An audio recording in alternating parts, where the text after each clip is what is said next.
Voltamos com o programa Ponto a Ponto. Antes de continuarmos a nossa conversa, vamos acompanhar a reportagem de Cândido Oliveira sobre a repercussão dos trechos polêmicos do depoimento do operador do mensalão, divulgados recentemente.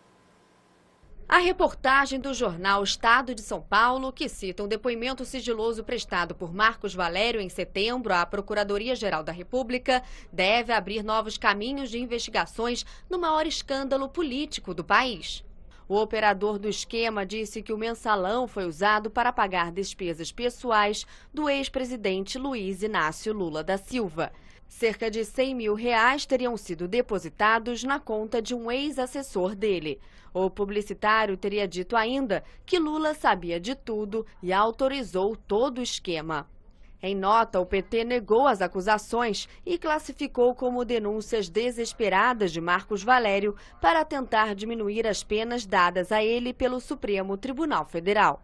Só resta o denuncismo. Por isso que da oposição pode esperar tudo, inclusive querer convocar o presidente Lula e o Marcos Valério. É evidente que o senhor Marcos Valério não tem autoridade moral para denunciar quem quer que seja. Mas as suas denúncias não podem ser ignoradas. A Procuradoria-Geral da República viu com desconfiança as informações de Marcos Valério. No STF, as denúncias foram recebidas com cautela e não interferiram no julgamento do mensalão, mas a expectativa é de que o caso seja investigado. A oposição lançou uma ofensiva. Quer chamar Marcos Valério ao Congresso para que ele confirme se pagou contas de Lula. Representantes do DEM, PPS e PSDB foram ao Ministério Público pedir para que o ex-presidente seja investigado. Os partidos já falam até em CPI. Os partidos de oposição representaram mais uma vez a AGU para que ela possa, julgando que existem indícios ou novos fatos, possa até abrir investigação a partir das denúncias de Marcos Valério. Cada semana, como eu disse, nós temos novidades. E como temos novidades, e o governo está sempre acuado, né? Principalmente o governo anterior, e acuado de uma forma que precisa dar resposta ao país. Professor, merece credibilidade um depoimento feito nessas condições? Quer dizer, em várias ocasiões, Marcos Valério ofereceu a delação premiada, os promotores e procuradores ouviram o que ele tinha a dizer, consideraram que ele não tinha nada a dizer, quer dizer, comprovado, e agora, mais uma vez, ele busca essa delação e cita um nome que parece mágico, que é citar o nome do presidente Lula, do ex-presidente Lula. É possível, tem credibilidade? E o que pode ser feito do ponto de vista jurídico com esse depoimento? Olha, aí eu fico até com a declaração do ministro Joaquim Barbosa nos autos, onde ele fala que o Marcos Valério, quer dizer, não há credibilidade numa pessoa que muda tantas vezes de depoimento. Né? Todos os depoimentos do Marcos Valério foram contraditórios um com o outro ao longo do processo. Né? Na CPI, na polícia, na procuradoria, diversos depoimentos diferentes, em juízo. Né? Então, mais uma vez agora, é uma nova versão. Não só uma nova versão, como uma nova versão que tinha um interesse em ser uma nova versão. Ou seja, ele queria convencer os ministros que ele tinha algo tão grande e tão concreto que poderia diminuir a pena dele. Né? Não pode, né? Os ministros deixaram claro, não vai afetar o julgamento do mensalão, mas eu acho que tem que ter todos os pés atrás por causa desse histórico e do fato dele ter interesse. Quer dizer, valia a pena para ele inventar uma história nesse caso. Né? Agora, claro que qualquer prova que seja apresentada e que ninguém deve temer uma apuração feita pelas instituições responsáveis, a polícia, o Ministério Público. Mas realmente, do ponto de vista político, do ponto de vista de análise disso, eu realmente não consigo dar nenhuma credibilidade para uma pessoa que mudou tanto de versão ao longo desse processo. Professor Mônica, ainda na mesma pesquisa do IPESP que nós estávamos comentando, aparece a avaliação do Supremo Tribunal Federal, agora a avaliação direta. 31% dos brasileiros dizem que a atuação do Supremo é ótima ou boa, 40% regular, 23% ruim ou péssima. Mas, acentuadamente, quem sai disparado na frente nesse processo, do ponto de vista de opinião pública, é a imagem do ministro Joaquim Barbosa. Nada mais, nada menos, 70% dos brasileiros chegam a qualificar como ótima ou boa a atuação do ministro. Nessa mesma pesquisa, há inclusive uma outra questão que nós trouxemos para esse debate, na qual 24% dos brasileiros dizem que votariam nele com certeza, caso ele se filiasse a um partido e fosse candidato a presidente.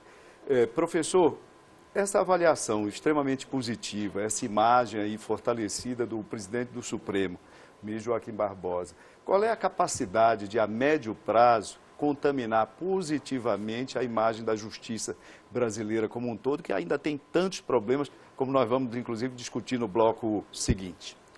Olha, como eu disse, a avaliação positiva é sempre bom, né? É evidente que a gente não quer que o Supremo tenha uma avaliação negativa, mas esse não pode ser o guia. O Supremo é uma instituição que tem que saber que em vários momentos vai tomar decisões que são contrárias ao que a maioria da população entende e vai ficar impopular. O ministro Joaquim Barbosa, especificamente, acho que ele é uma figura muito interessante de se analisar. Que ele tem uma pauta histórica bastante progressista, né? Então ele é a favor de índios, meio ambiente, foi a favor, progressista, de uma agenda identificada muitas vezes com a esquerda, classificação indicativa, e muito identificada, na verdade, com o Ministério Público, né? E sempre muito contra a corrupção. Muitos dos temas que ele sempre foi a favor, ele teve, historicamente, um rechaço por parte de setores de oposição ao governo.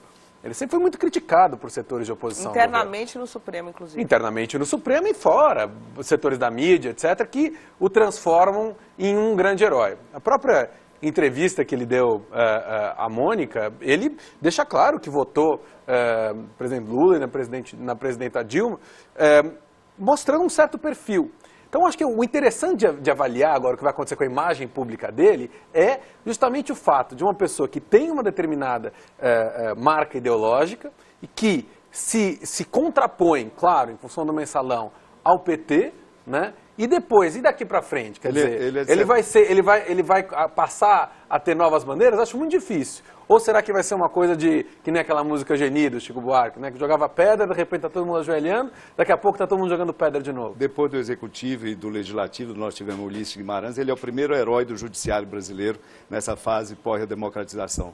Com certeza. Só lembrando, já que você citou uma entrevista que eu fiz com ele, que ele sempre diz o seguinte: eu sempre estive no mesmo lugar, né? Os outros talvez é que tenham mudado. Uma observação, por exemplo, que ele faz muito crítica à imprensa, ele fala, as pessoas vêm me entrevistar e só perguntam do mensalão do PT. E quando chega no mensalão do PSDB, todo mundo vai embora. E eu falo, cadê o mensalão do PSDB? Todo mundo vai embora com risinhos amarelos. Esse é o ministro Joaquim Barbosa. E também, só pontuando, e eu gostaria de saber a sua opinião sobre isso, quer dizer, o ministro Joaquim Barbosa, essa imagem positiva que pode se espraiar pelo judiciário, na verdade, ele é muito crítico do próprio judiciário brasileiro. E uma das questões que ele coloca é a seguinte: ele diz que o judiciário brasileiro é um clubinho, que a comunidade jurídica brasileira é um clube, se comporta como um clube, e que uma das questões que ele acha que são escandalosas no Brasil é advogados que têm familiares como juízes atuarem naquela corte. Embora os pais, maridos, mães se declarem impedidos de atuar no processo específico, seus colegas de corte julgam o processo levado por seus filhos como advogados. O que o senhor acha disso? É possível isso um dia ser colocado no Brasil? Quer dizer, advogados que tenham familiares nas cortes não podem atuar naquelas cortes? Olha, acho que a gente precisa regulamentar isso com certeza. É claro que enquanto não é regulamentado, eles têm o direito de fazer isso, mas eu acho que do ponto de vista de debate com a opinião pública, esse debate precisa ser feito. São vários os casos, várias operações da Polícia Federal que já pegaram ligações, relatos, muitas vezes com ou sem anuência do ministro, mas pessoas que vendem o fato da pessoa ser filho do ministro, ser genro do ministro, etc. Isso aparece e isso tem um peso. Então, acho que é algo que isso faz diferença hoje no mercado jurídico brasileiro e precisa ter alguma regulamentação. Do jeito que está hoje, sem nenhuma, partindo do pressuposto que todos são livres e podem advogar onde quiser, perde a isenção, a imparcialidade no judiciário. Como é isso em outros países, por exemplo, Estados Unidos, por exemplo? A vedação? Eu não conheço exatamente a regra nos Estados Unidos, mas os critérios de suspeição e impedimento lá são muito mais rigorosos. Por exemplo, no caso da ministra Sotomayor, quando ela foi indicada para o Supremo Tribunal Federal, na sabatina foi feita uma pergunta para ela que era: antes ela tinha que trazer por escrito na sabatina todos os clientes, todos os escritórios de advocacia que ela se consideraria suspeita se eles chegassem na Suprema Corte. Todas as empresas, etc. E isso aqui no Brasil a gente não tem. quando foi feita uma pergunta assim para uma ministra na sabatina, a resposta dela foi, e aí, quais são as pessoas que a senhora se julgaria impedida? Foi uma resposta quase como se aquilo fosse uma ofensa. Nunca me julgaria impedida, afinal, não tem nada que me desabone. Como? Foi a ministra Eliana Calmon? Não. Foi para o Supremo Tribunal Federal. Porque a ministra Eliana Calmon falou que quem a apoiou foi o Antônio Carlos Magalhães. Claro. E o Jader Barbalho, e, portanto, ela não os julgaria. Agora, a gente vai ter que chamar um rápido intervalo, mas depois eu gostaria de continuar nesse tema. Acompanhe as principais manchetes do Brasil e do mundo aqui no Band News TV. Até já.